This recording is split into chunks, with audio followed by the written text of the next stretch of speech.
Yesterday we began talking about primal energy, which is the energy that drives aggressiveness and lust. Today we'll look specifically at songs that exemplify the second side of the primal, which is lust or the sexual energy which resides in us all. Let's get into it. First person we'll look at is Meg Thee Stallion. Sexual energy can be soft or aggressive, and Meg woke up and chose violence with her sex. Whenever she raps, she brings a masculine and aggressive edge to her sexual appeal, and she does so with confidence. She really fits the trope of a succubus. She gives off the vibe of a pure sexual being that revels in her sexual exploits. Men are usually the ones that would do this, but women have always exerted sexual energy and exploits in their own way. Yes, things may be more liberal today, but it's not just the fact of sexual freedom that allows someone like Meg to exist. Women have always loved sex just as much as men have, and the trope that Megan fills is as old as time itself. She's a seductress, deadly and fierce, forceful and able to get her way no matter what, powerful and confident and skillful in the art of lovemaking. At least that's the character she plays. Whether or not you think this is okay morally is on you. Remember, when we look at these themes and tropes, we look at it from an amoral perspective. These things exist in our world without us, and it doesn't matter what moral judgment we project on them, they'll always exist and act as they are. What you think of them tends to be relative. Either way, if we look at her song Captain Hook, we can see this exemplified pretty well. The way Meg raps is confident. It's in your face. It demands presence, and it oozes sexual seductive flair. The content of the lyrics are of course about sexual exploits, materialism, being a bad bitch, and so forth. The flow Meg has on this song is really good as well. She rides that beat like there's no tomorrow. That pun was intended. The way she goes from aggressive and confident to switching it up on the hook, where she changes her delivery and voice to be more seductive and teasing, but she's still rapping her ass off, is pretty good.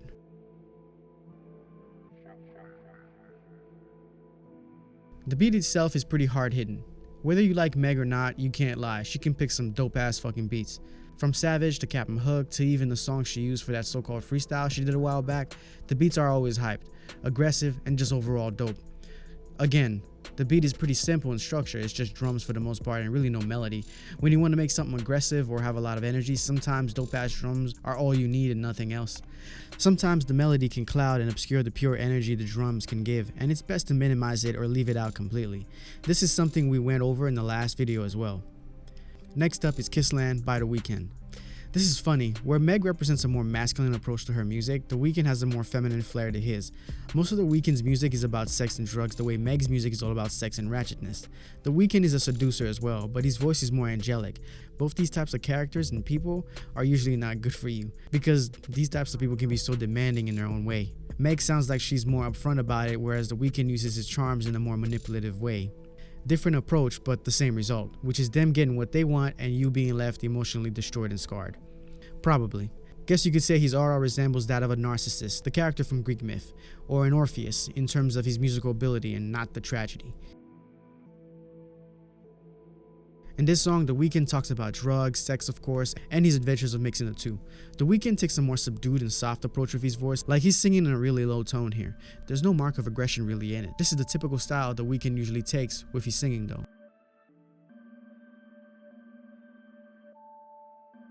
It sounds like The Weeknd took a slew of aphrodisiacs and psychedelics and is in another world with a bunch of bitches partying it up.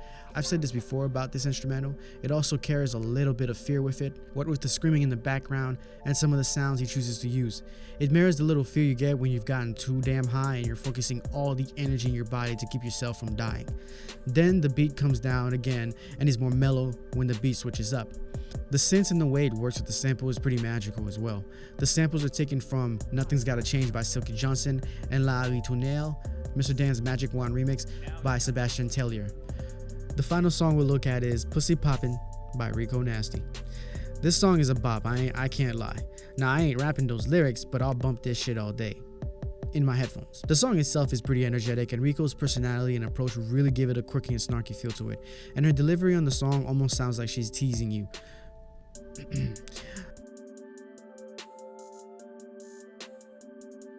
The lyrics are clearly about pussy popping, but I'm gonna look at her flow and cadence and presence here. Rico is really good at changing her voice and doing fun things with her delivery, a little bit how Nicki used to do.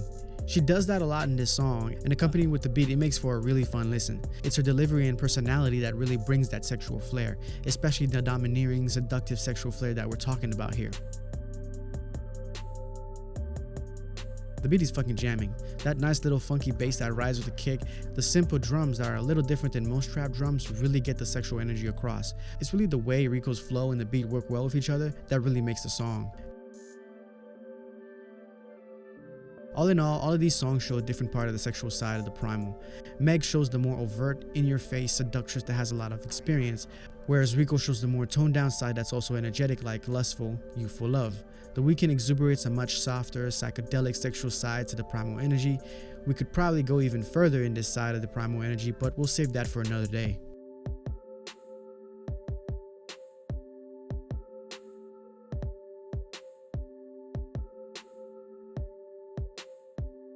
These two things are what drives animals, and even humans.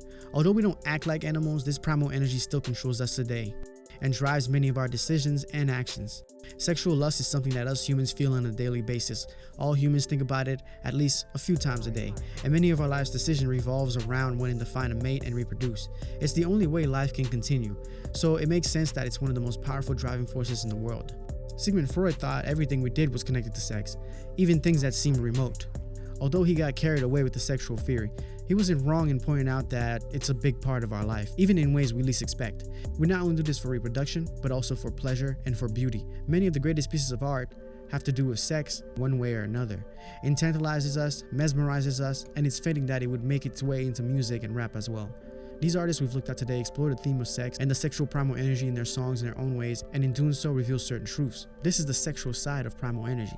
Sex itself can be aggressive too. It can be about dominance and power as well, so it makes sense that it's tied closely to the more aggressive and even violent side of the primal energy. Sex itself is the overt, subtle energy that drives a lot in our lives, along with the power-hungry, violent energy that runs everything as well. Most of our relationships and interactions have these two things in there in some way, no matter how little. Think about the hierarchy of dominance that we have in society from the past and from today, with kings, CEOs, queens, and bosses at the top, and the serfs, peasants, and workers below them. Think about the type of people who tend to be in those positions and what they're like. History is nothing but a myriad of conquests and people doing things out of lust or lust for violence, and through some violent or aggressive means. Of course, there are examples of people doing things in a more wholesome way, but that's usually more of an exception and not a rule, unfortunately. Most of our TV shows revolve around violence, like in action movies and shows, or sex like in soap operas and dramas, and some shows have both of them in there. It's hard to find a show that doesn't have those things in there, and most of the music and art we consume revolve around those energies as well.